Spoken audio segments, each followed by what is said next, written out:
The challenge in the Quran to produce something like it is a core element of its doctrine of inimitability, Ijaz al-Quran, which is considered a primary proof of its divine origin for Muslims.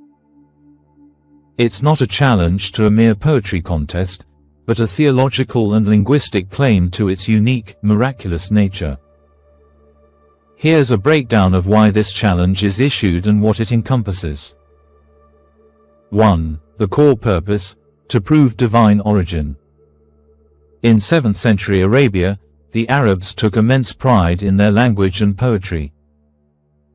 Eloquence, balagha, was their ultimate art form.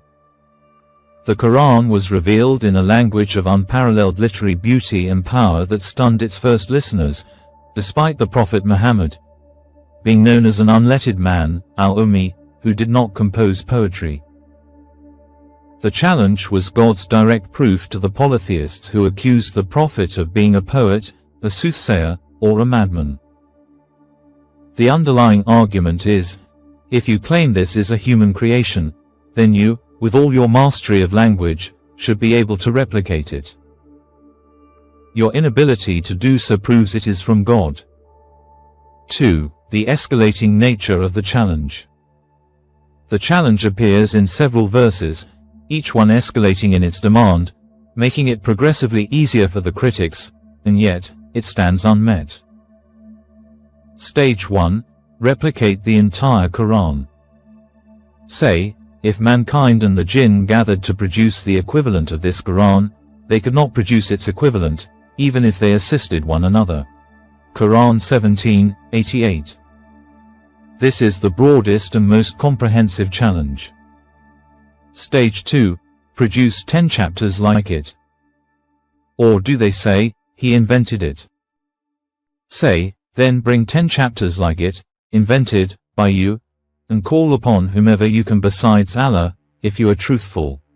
Quran 11:13. The challenge is reduced from the entire book to just 10 chapters. Stage 3. Produce a single chapter like it. And if you are in doubt about what we have sent down, the Quran, upon our servant, Muhammad, then produce a chapter the like thereof and call upon your witnesses other than Allah, if you should be truthful. Quran 2:23. This is the most famous and definitive challenge. It lowers the bar to just one surah, chapter, whether long or short. The final challenge in Surah Al-Baqarah 2:23, and reiterated in Surah Yunus 10:38, is considered an eternal challenge to humanity until the Day of Judgment. 3. What does like it mean? The dimensions of inimitability.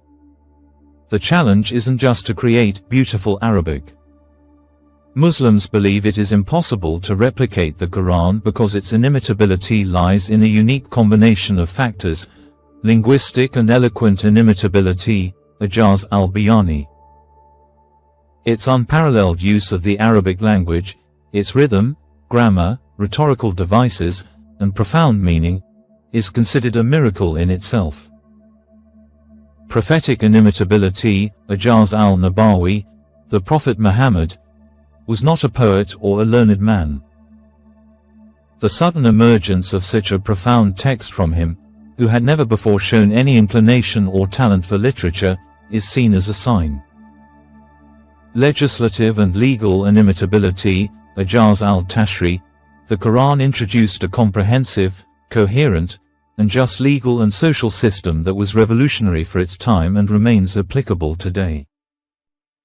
Scientific inimitability, Ijaz al-Ilmi, the Quran contains numerous statements about natural phenomena, e.g., embryology, the water cycle, cosmology, that were only discovered by modern science centuries later, something unthinkable for a 7th century Arab.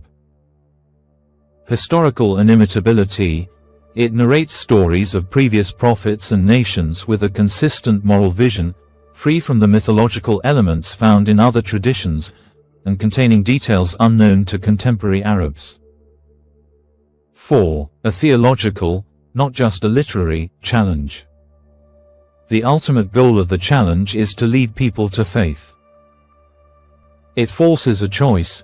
If the Quran cannot be replicated by humans, then the only logical conclusions are that it is from God, or that the Prophet is a liar. Given his established character, Al-Amin, the trustworthy, and the transformative impact of the message, Muslims believe the first conclusion is the only rational one. It is an open invitation to inquiry. The challenge encourages people to study the Quran, to scrutinize it, and to test its claims. From an Islamic perspective, this scrutiny will only lead to a stronger conviction in its divine source. Summary: why the challenge? Reason, explanation, proof for the Arabs. To confront the proud Arab contemporaries in their own field of excellence, language, and defeat them on their own terms. An eternal sign. To serve as a perpetual, verifiable miracle for all generations, unlike the temporal miracles of previous prophets. An invitation to reason. To engage human intellect and logic, forcing a rational conclusion about the source of the text. Affirmation of prophethood.